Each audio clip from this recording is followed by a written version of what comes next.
जय श्री कृष्णा दोस्तों। किशोर जी शहर में रहते थे। उनको एक बेटी और एक बेटा था। बेटे का नाम अनिल और बेटी का नाम लीला था। उम्र होने पर पहले बेटी की और बाद में बेटे की शादी करवाई। बहू का नाम सीमा था। शादी के 2-3 सालों में ही सीमा का वजन काफ़ी बढ़ गया और वह पहले से दुगनी मोटी दिखने लगी थी।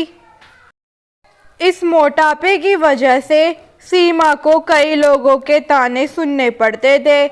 पड़ोसी भी उसे मोटी भैंस कहने में हिचकाते नहीं थे।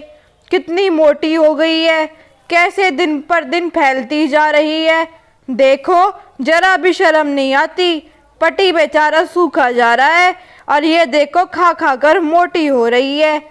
कुछ इस तरह की बातें अक्सर सीमा के कानों पर पड़ ही जाती थी। स्वभाव से हंसमुख सीमा इन बातों को इग्नोर भी कर देती, लेकिन उसे ज़्यादा दुख तब होता जब उसकी खुद की सास और ननंद उसके मोटापे के लिए उसे दोषी ठहराते और भला बुरा कहते। अनिल शरीर से काफ़ी दुबला पतला था। शादी के बाद भी उसके शरीर में रत्ती भर का फर्क नहीं आया था। हालांकि सीमा मोटी होती जा रही थी, उसमें उसका कोई भी दोष नहीं था, बल्कि सीमा तो अनिल से भी कम खाना खाती और दिन भर घर के सारे काम करती रहती थी। उसके मोटापे की वजह से चाहे किसी काम में कितनी भी दिक्कत हो, सीमा उस काम को कभी अधूरा नहीं छोड़ती थी। उसने घरेलू नुस्खे और कई तरह के उपाय करके अपना मोटापा कम करने की कोशिश की थी, लेकिन शायद उसके शरीर के हार्मोन्स ही थे जो उसे मोटा बनाए रखे थे। अनिल को उसके मोटापे से कोई हरकत नहीं। वो तो बेचारा अपने बिजनेस को संभालने में व्यस्त रहता था। उसकी माँ और बहन हमेशा इस वजह से सीमा को कुछ न कुछ सुनाते रहते थे और सीमा काफ़ी रोया करती थी। सीमा जब भी मौका मिलता अपने पति से इस बारे में बात करती थी और कहती थी कि अपनी माँ और बहन को समझाओ, मैं मोटी हूँ, उसमें मेरा क्या दोष है। पूरी दुनिया मुझे कुछ भी कहे, मुझे फ़र्क नहीं पड़ता, लेकिन जब मेरे अपने ही मुझे भला बुरा कहते हैं तो मुझे काफ़ी दुख होता है। ऐसे ही दिन बीते चले गए। एक दिन सीमा की सास ताज़ी हवा लेने के लिए जब टेरेस पर गई हुई थी तो वापस लौटते समय उनका पैर फिसला और सीढ़ियों से वह गिर गई।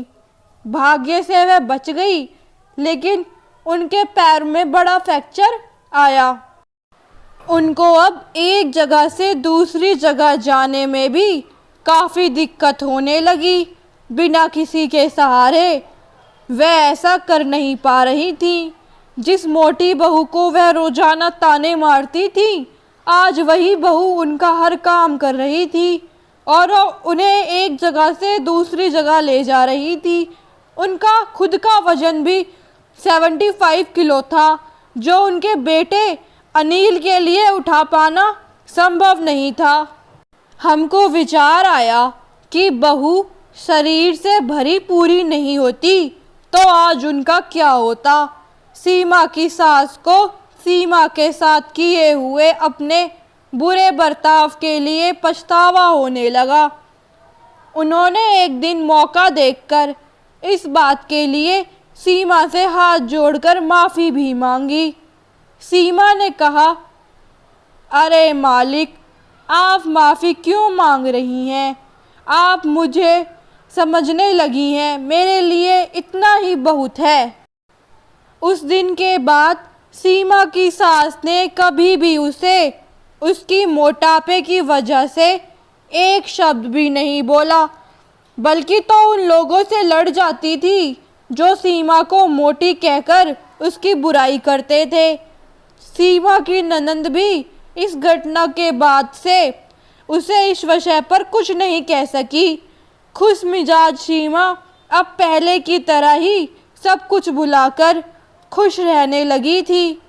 दोस्तों, हमारे समाज में, हमारे आसपास आपको ऐसे कई लोग मिल जाएंगे जो दूसरों को उनके शरीर की बनावट के हिसाब से गलत नाम देते हैं या उन्हें नीचा समझते हैं। किसी की हाइट कम है तो नाटा, किसी का रंग काला है कालिया, कोई हेल्दी है तो मोटा, किसी के बाल कम हैं तो टकला। हमें ऐसी सोच को पूरी तरह ख़त्म करना होगा और यह समझना होगा कि बाहरी स्वरूप ज़्यादा मायने नहीं रखता, मायने रखता है भीतरी खूबसूरती, स्वभाव और विचार। दोस्तों, अगर आप सभी को मेरी कहानी अच्छी लगी तो मेरे चैनल को सब्सक्राइब करें और वीडियो को लाइक करें और शेयर करें। धन्यवाद दोस्तों।